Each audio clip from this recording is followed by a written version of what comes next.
There's been a lot of frenetic activity getting 90 boxes of the Alan Wicker archive across the sea from Alan's home on the north side of the island of Jersey, overnight into Portsmouth, and then from Portsmouth up the main road to Berkhamsted, where the BFI's archive lives.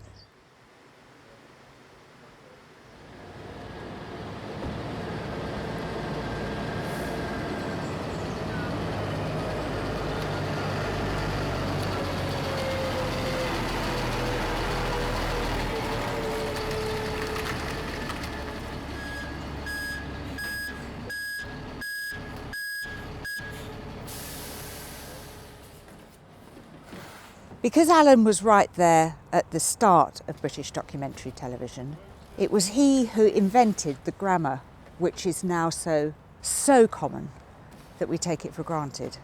But there was a person who made the first shot running down the road after a dictator, the first gay kiss on television back in the 70s, the first cop car chase following the action.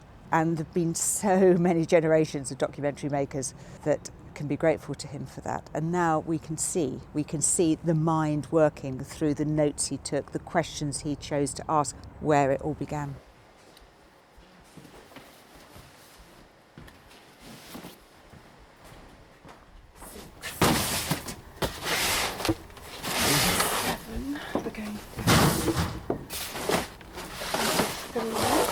So that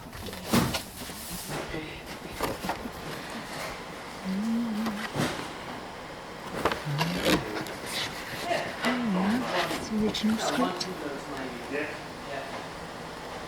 Second draft. It's really sentimental for me because I worked with Alan in the 90s and I used to sit in his study, his beautiful study, and all these documents and pictures and collections of magazines and stuff that he thought just might be interesting to somebody somewhere somehow, collected from his travels, were on the walls. And now they're here at the BFI's archive.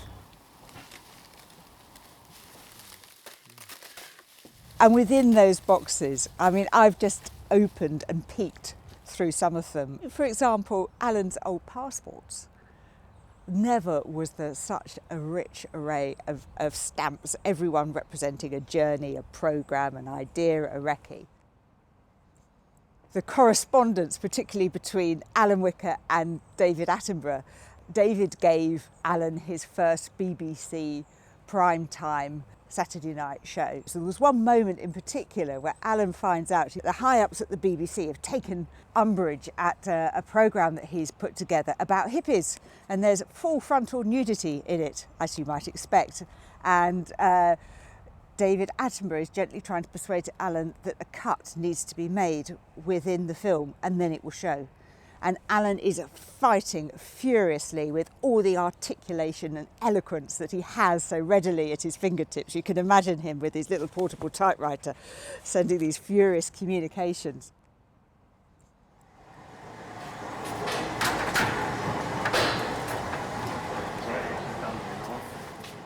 This is a great moment for the BFI to receive Alan Wicker's personal papers and all the material associated with his massively long career.